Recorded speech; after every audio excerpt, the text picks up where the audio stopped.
Good evening. I'm Katie Mann, and welcome to the Sisters of St. Dominic of Blauvelt, New York's annual Celtic Tea event. This year, our Celtic Tea has once again gone virtual, and we thank you all for tuning in tonight to watch tonight's event. The Celtic Tea is a favorite event of mine, as it brings together our sisters, associates, and local community members. This year's Celtic Tea will be a special one, as tonight's festivities will feature preaching and a musical performance from Sister Peggy Murphy of the Sisters of St. Dominic of Amityville, Irish music from talented performers Kevin Cronin and Cian McGeever, as well as the announcements of our Celtic Tea Raffle winners. Now I'd like to turn it over to Sister Dorothy Maxwell, who's going to introduce our first guest. Thank you, Katie, and hello to everyone watching. I'm Sister Dorothy Maxwell, and I'm pleased to introduce our featured speaker, Sister Peggy Murphy. For those of you who don't know Peggy, Sister Peggy is a Dominican sister of Amityville, New York. She has been involved in counseling and education in New York City, Puerto Rico, and Orange and Sullivan counties in New York. Sister Peggy is a professor emerita of world religions in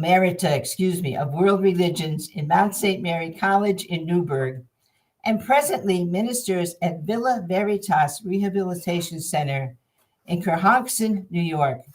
Now, without further ado, welcome, Sister Peggy Murphy. Thank you, Sister Dorothy. Thanks to everyone who is here tonight. And I'm especially delighted to be with my Blauvelt Dominican sisters, and a special thank you to Katie, who's been unfailingly patient and obviously loves the work that she does with the Dominican sisters. So thank you. I have many happy memories of being with my Blauvelt sisters. I was part of a house of prayer in Broadley in Goshen. And then I taught for a number of years at St. John's School in Goshen. So it was my blessing to know many great souls from their community. Sister Paracleta, Sister Carmel McEnany, Sister Maureen McDonough, just going to name a few, Sister Joseph Denise, Sister Agnes Carmel, all great souls who have returned home to God. But there are many great souls still with us too, and I am so grateful to them. I was there in the 1980s and the 1990s, so it was a while ago. I wanted to share my friend's story. Her uncle retired after many years of working at Shannon Airport in Dublin, and in Ireland, I should say. And when people would ask him, they'd say, "Uncle Joe, how is it being older, being retired now?" He would always say, "Well, I'm in the departure lounge now." So I'm in the departure lounge now. So I was also happy to look back at these memories because I feel young again, remembering many good times and blessings from them. So as I look back, I remember that they were extraordinary educators. The ministry to new immigrants at Broadley, the house on the hill in Goshen. And I wanted to say that they truly have followed the example of their beloved foundress, Mother Mary Ann Salmon, who had suffered in Ireland, as we know, during difficult times, and had a tremendous heart and compassion for those in need, especially children. And in preparation for today, I remembered another great experience that I had. I was in 1990 able to be part of Nonsense. Sounds funny, but the play had a time that you could come for a week. They invited real sisters to come and sing or dance for charity for 1 week. There was even a sister from Boston who played the spoons. So there was a lot of talent. And I was able to go. And because of that, I stayed for a week at Holy Cross Convent in Manhattan with the Blauvelt Dominican sisters. So they had their usual wonderful hospitality, but also there was this very fine memory that I have about a special sensitivity they had to the needs of the whole human being, we would say, the whole child. So they were teachers in the parish school, But I remember the first morning when I woke up there, I could see their school bags lined up in the hallway. That was a pretty familiar image, you know. But in addition to the speller and the math book and the religion book, there were also in these school bags small boxes of cereal, Cheerios, cornflakes, juice boxes. And so I realized that many, many years before any kind of program from the Board of Education of breakfast in school, these sisters were very quietly and compassionately bringing breakfast for a group of children that they knew perhaps family had to leave so early in the morning, weren't able to have that meal, you know.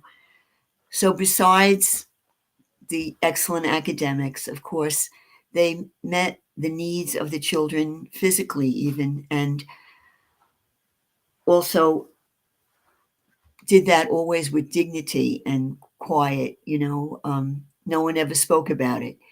And then for years later, I always heard wonderful stories of clothing that was provided for children who were students in schools, coats and boots, and even up to First Communion dresses and patent leather shoes and socks, and just everything for the full life of a child and bringing dignity to children, you know.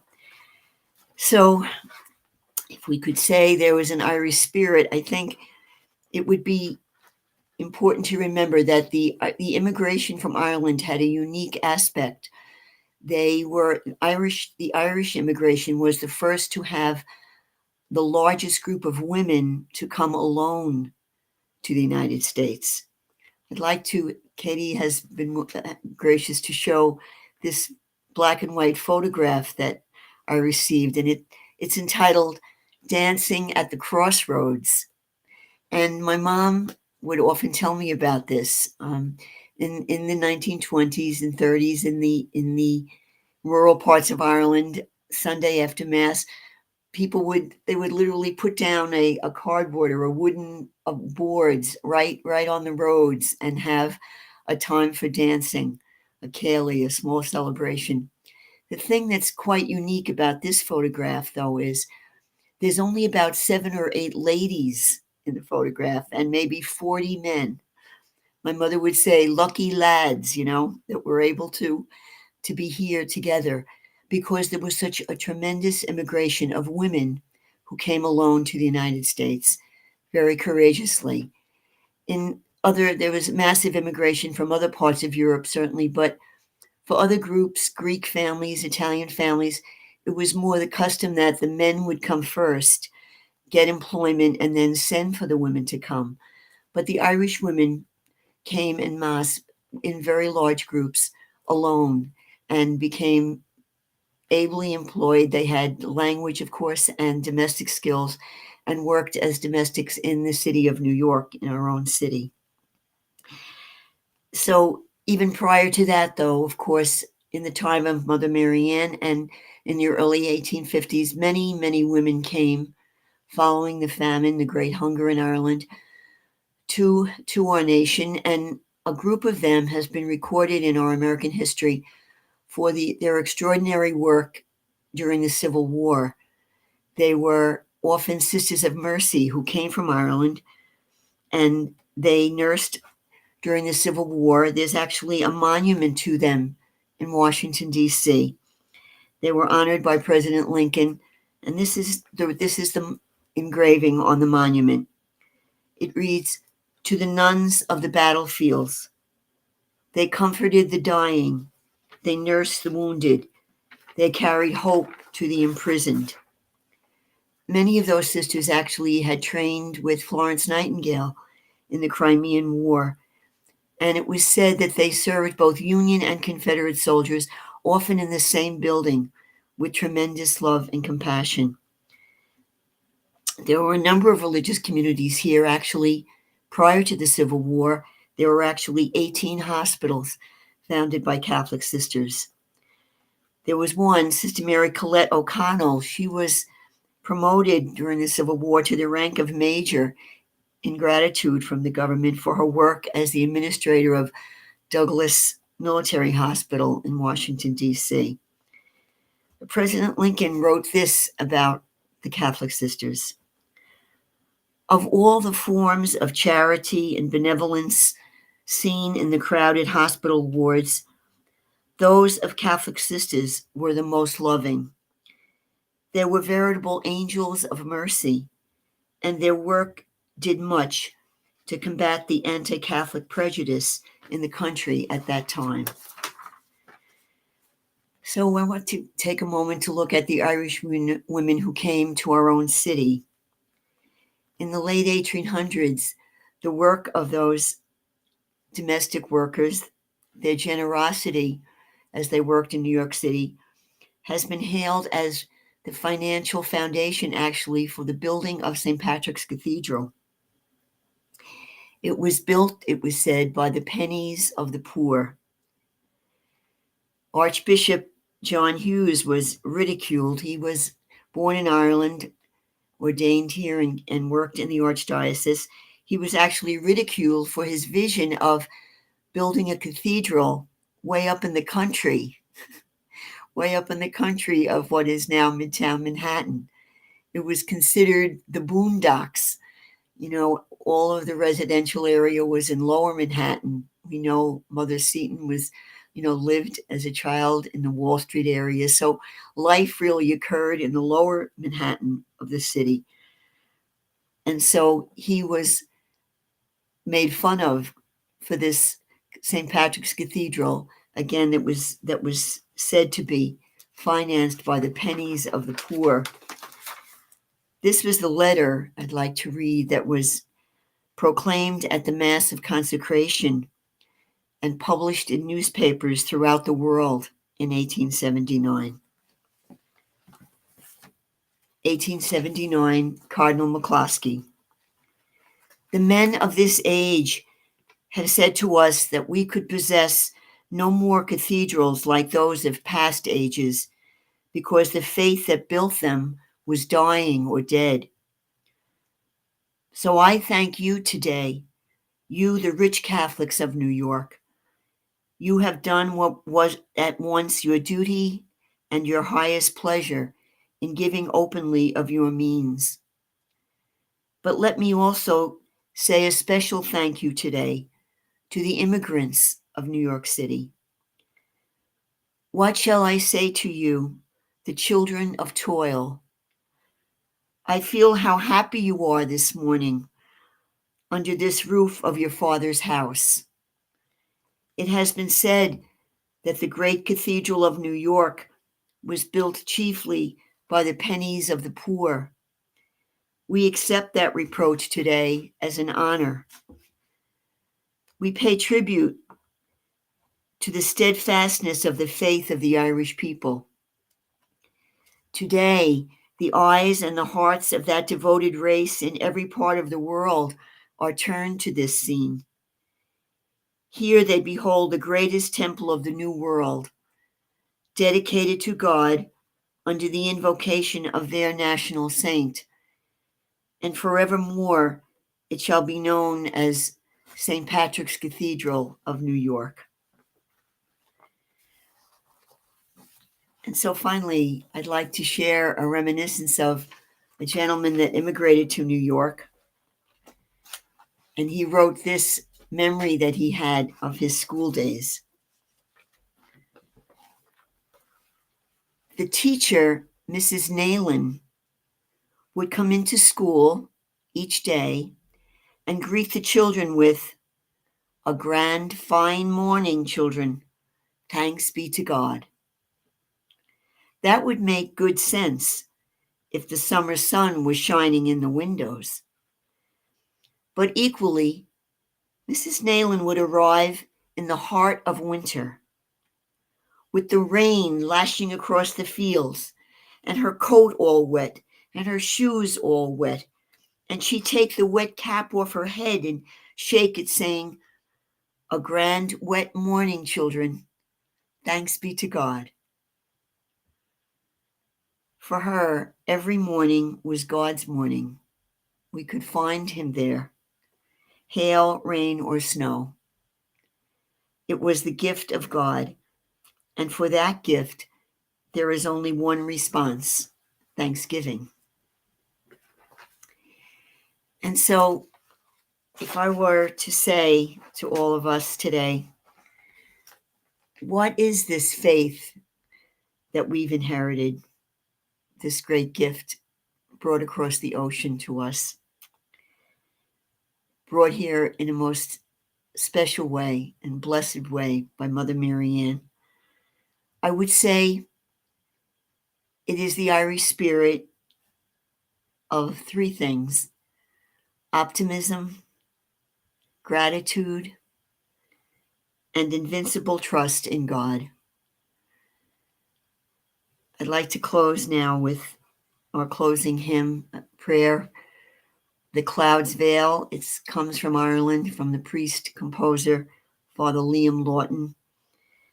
I want to dedicate it today to our brothers and sisters of the Ukraine.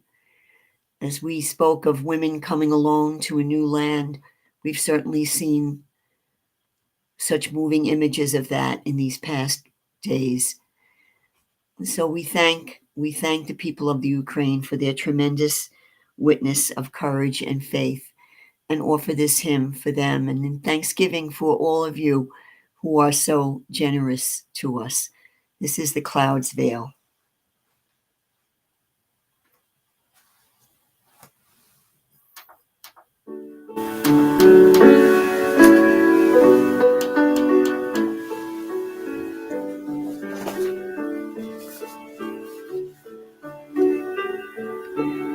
Even though the rain hides the stars, even though the mist swirls the hills, even when the dark clouds veil the sky, God is by my side. Even when the sun shall fall in sleep, even when at dawn the sky shall weep, even in the night when storms shall rise, God is by my side. God is by my side. Bright the stars, stars at night, that mirror heaven's way to you. Bright the stars in light, where dwell the saints in love and truth. Even though the rain hides the stars, even though the mist swirls the hills, even though the dark clouds veil the sky, God is by my side. Even though the sun shall fall in sleep,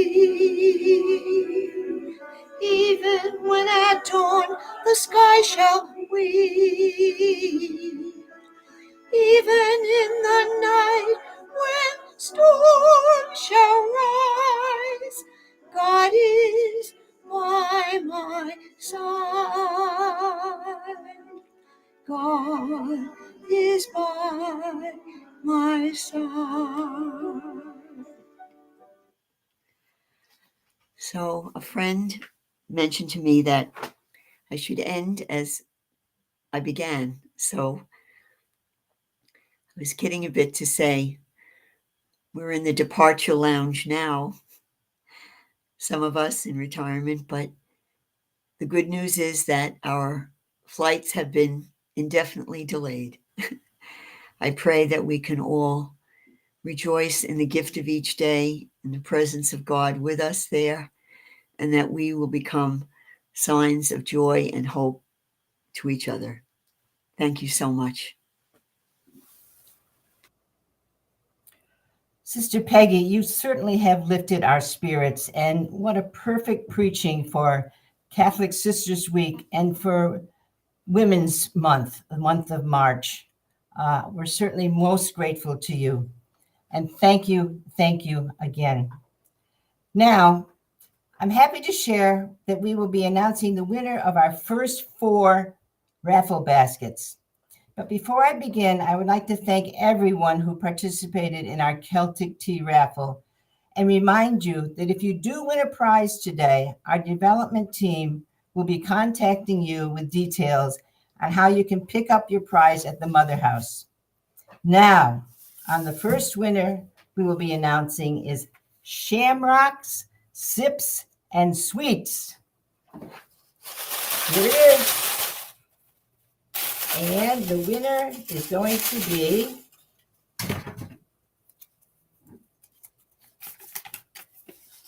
Kathleen Kohler, Koehler. Congratulations, Kathleen. You have won Shamrocks, Sips, and Sweets. The next raffle winner we will be announcing will win the Simply Elegant basket.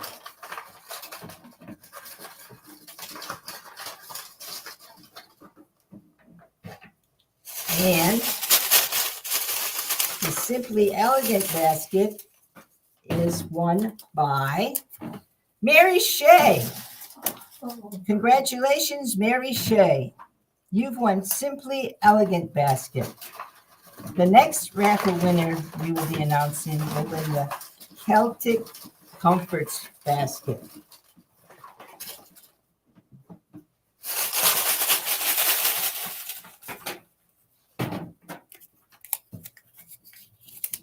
And the Celtic Comforts basket is won by Sister Barbara Werner. Congratulations, Barbara. The next raffle winner we'll be announcing will win the Time of Your Tea basket.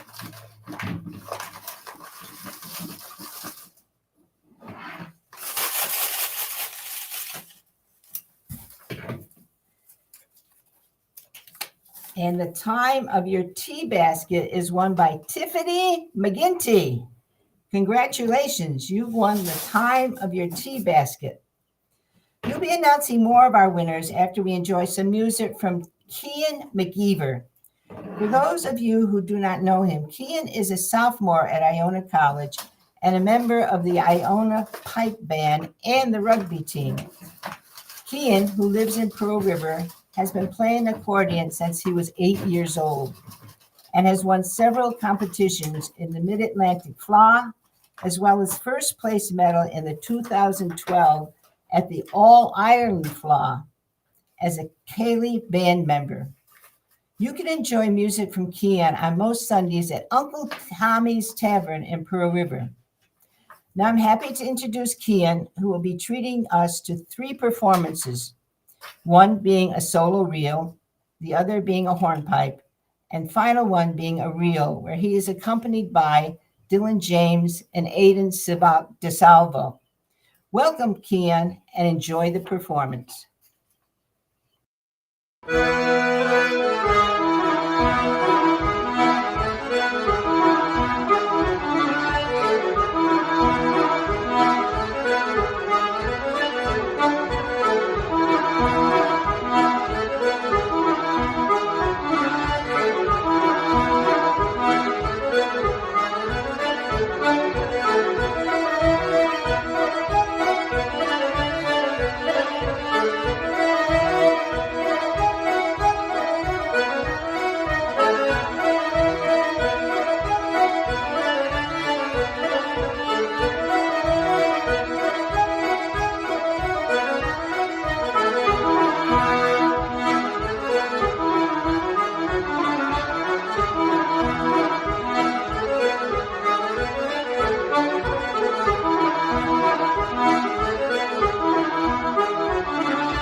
Wow. Thank you, Kia McKeever and friends. We are truly blessed to have been able to enjoy your talents today.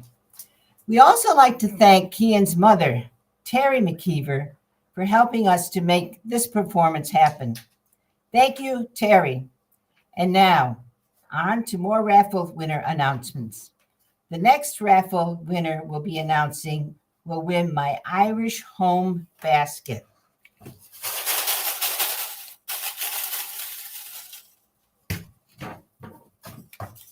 And the winner is Michelle Dutra, D-U-T-R-A. Congratulations, Michelle. You have won the Royal Irish Accent. You have won the My Irish Home Basket. The next raffle winner will be the Royal Irish Accents Basket.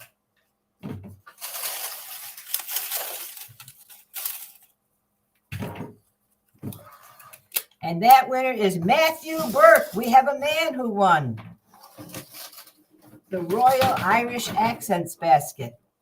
Our next winner we will be announcing will win the Tea, Treats, and Tidbits Basket.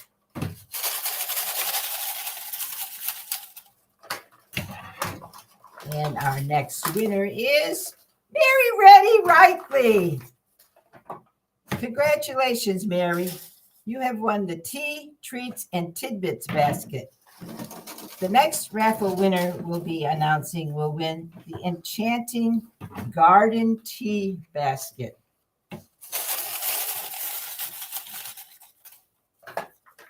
We have two.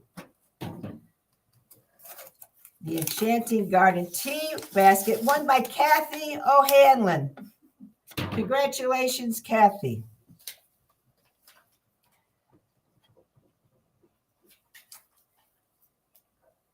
We will be announcing more winners after we enjoy some more music from, this time, Kevin Cronin. Hello, everybody. How are you today? Thank you for being here. I'm Kevin Cronin. Sisters, thank you for having me back to do some music at your Celtic Tea. I really do appreciate it. Katie, thank you for getting this online and letting everybody out there get a chance to see it. Let's do a little bit of singing. When Irish eyes are smiling, sure it is like the morning spring. In the lilt of Irish laughter, you can hear the angels sing.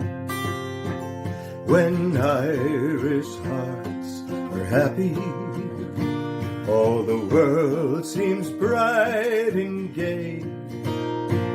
But when Irish eyes are smiling, should they steal your heart away? My wild Irish rose, the sweetest flower that grows. You can search everywhere, but none can compare to my wild Irish rose. My wild Irish rose, the sweetest flower that grows.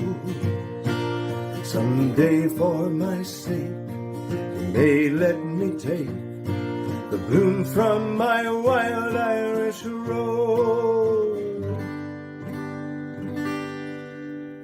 Tooraloo-ra-loo-ra,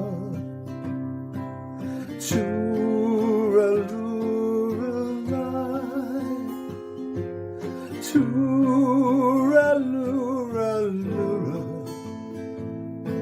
Well, hush, now don't you cry. Tooraloo-ra-loo-ra,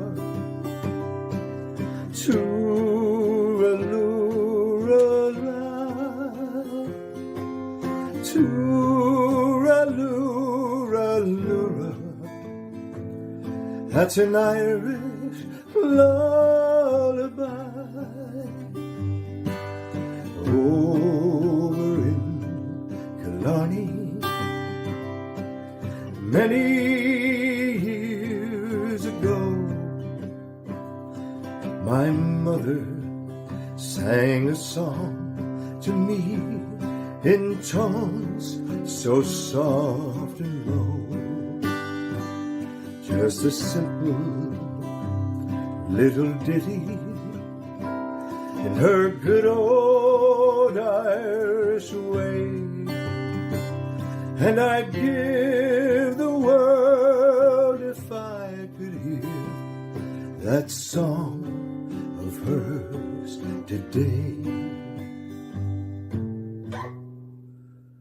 Tooraloo-ra-loo-ra, tooraloo-ra-la, tooraloo-ra-loo-ra. Well, hush, now don't you cry. Tooraloo-ra-loo-ra, tooraloo-ra-la, tooraloo-ra-loo-ra. That's an Irish lullaby.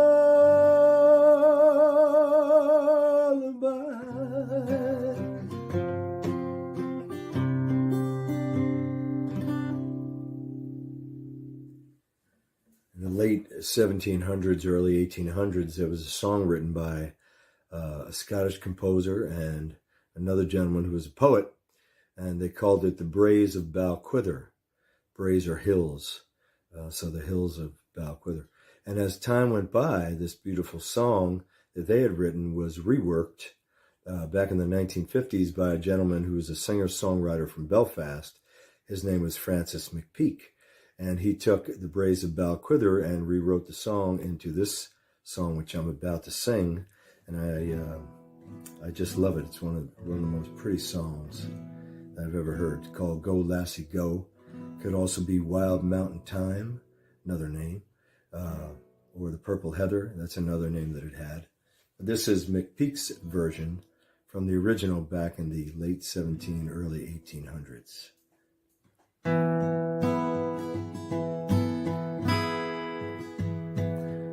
Oh, the summertime is coming,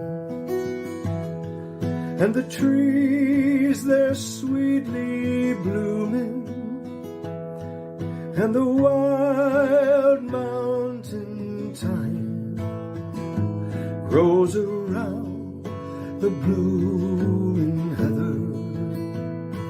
Will ye go, lassie, go? And we'll all go together to pluck wild mountain thyme all around the blooming heather. Will ye go, lassie, go?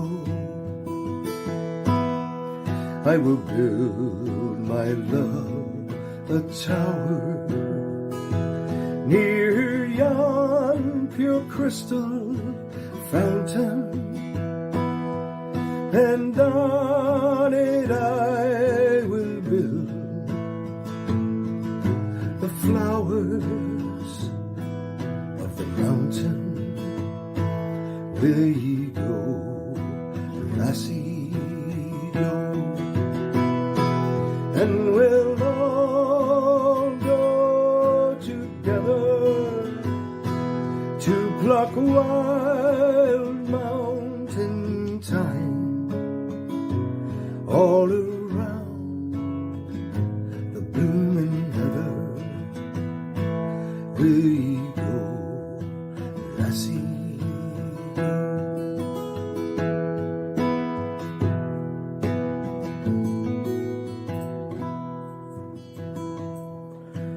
My true love, she were gone, I would surely find another where wild mountain thyme grows around the blooming heather. Will ye go, lassie? Go, and we'll all go together to pluck wild mountain thyme all around the blooming heather.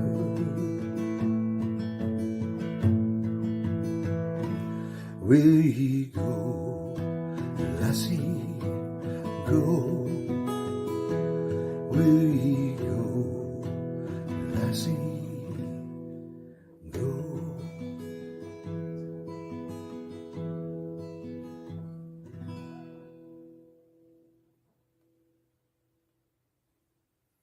Beautiful, beautiful song.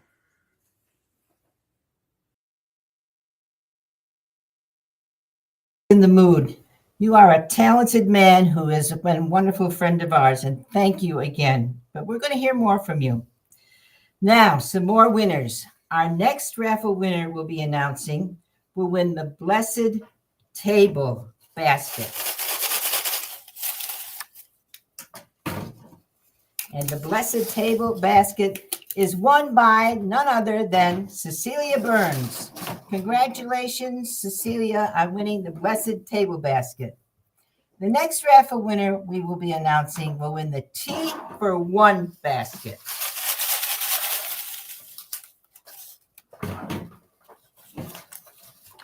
The Tea for One is again Tiffany McGinty, second time winner. Congratulations, Tiffany.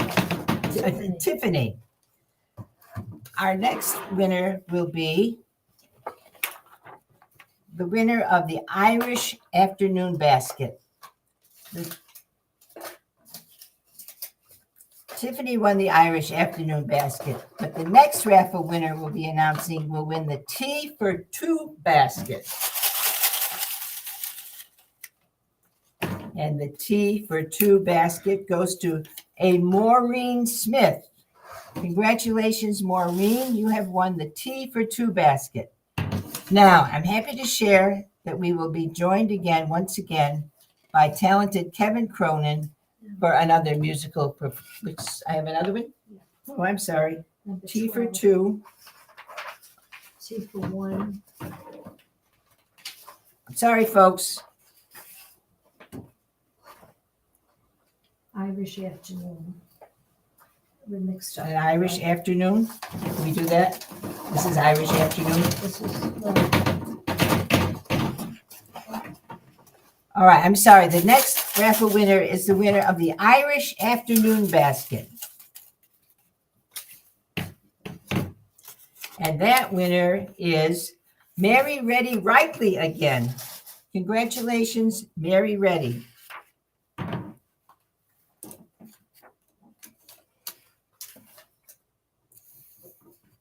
So now we will have another interlude with Kevin singing. Everybody, I want to say thank you so much for your kind attention. I certainly appreciate it. I'm Kevin Cronin. I hope to see you somewhere out there down the road. Enjoy your St. Patrick's season. Enjoy St. Patrick's Day this Thursday. Be safe out there. And I'll leave you with this last beautiful song. Oh, Danny boy, the pipes are calling.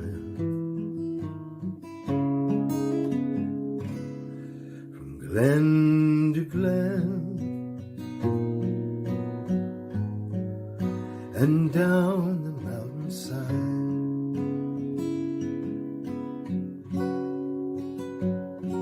the summer's gone and all the flowers die.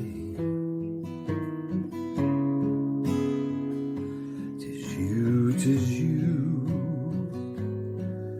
must go, and I must bide. But come ye back when summer's in the meadow, or when the valley's hushed and white with snow. For I'll be here in sunshine or in shadow.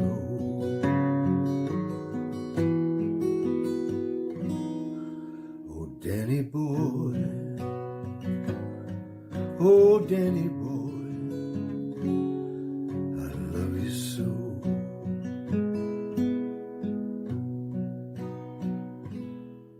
And when you come and all the flowers die, and I am dead, as dead I will maybe.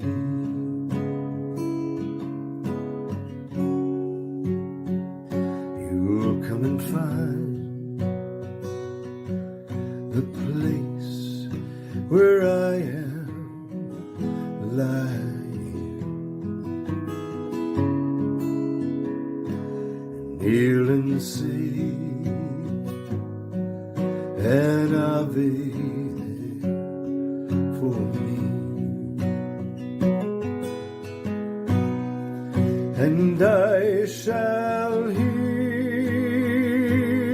those soft you tread above me,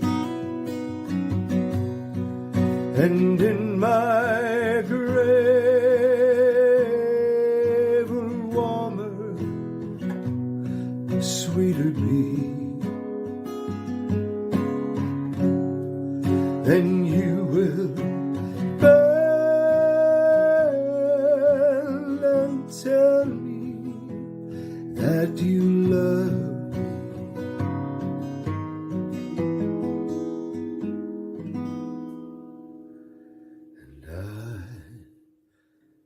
shall rest in peace until you come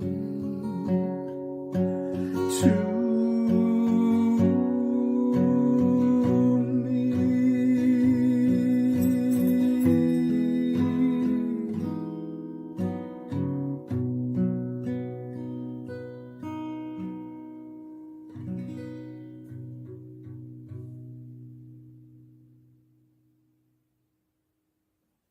Have a great night. God bless you, Kevin. Thank you for sharing your talents with us. Now, for many years, Kevin has been part of the Celtic Tea, and we're incredibly grateful to you, Kevin. Please be sure to look him up and follow him on social media. Search for Kevin Cronin, singer-songwriter, on Facebook. Also, be sure to look up Kevin's most recent recording, Visions of You. You can stream it on Spotify, Apple Music, and Amazon, as well as listen to it on CD. He's also playing on St. Patrick's Day at the Mayapack Inn in Mayapack from 5 to 8 p.m. Now, on to the announcement of our final Celtic Tea Raffle winners. The next raffle winner we will be announcing will win the For Jam Lovers basket. And the Jam Lovers basket is going to be won by Margaret O'Brien. Congratulations, you've won the For Jam Lovers basket. Our next raffle winner we will be announcing will win a Taste of Home basket.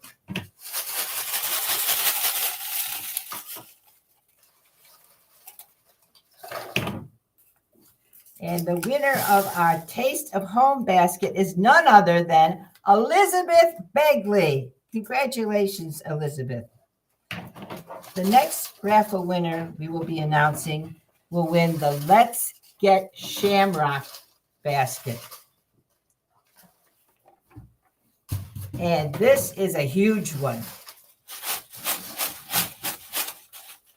And I'll dig deep down in and find the name of Kathleen Hughes. Congratulations, Kathleen. You have won the Let's Get Shamrock basket. The next raffle winner we will be announcing will win the Ireland Forever basket.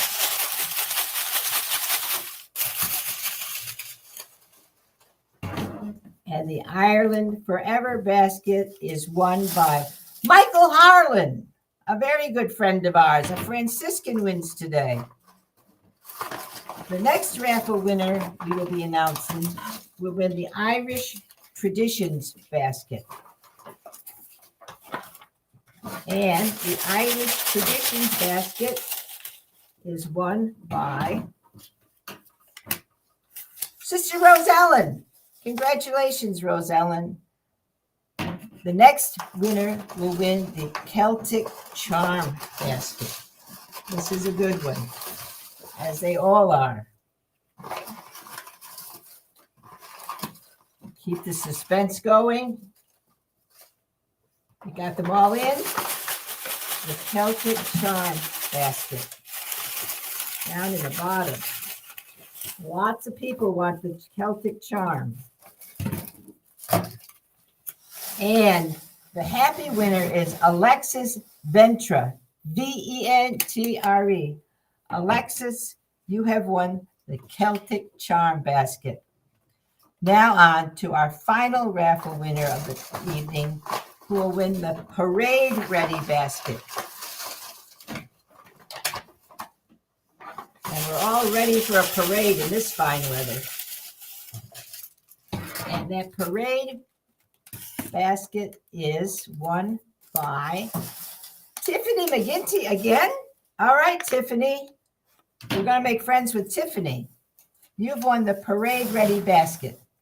Just a reminder that if you did win a prize today, our development team will be contacting you with details on how you pick up your prize at the Mother House. And once again, I'd like to thank everyone who participated in our raffle. We truly appreciate your support. We look forward to hosting you back in person at the Mother House for our 2023 Celtic Tea. Thank you, Sister Dottie, for announcing all of our raffle winners, as well as to Sister Marianne Collins for helping everything run smoothly tonight. We appreciate both of you so much. And also many thanks to the wonderful Sister Peggy Murphy, Kian McGeever, and Kevin Cronin for the wonderful entertainment for tonight. Before we go, I'd like to recognize a few people who made our raffle success this year.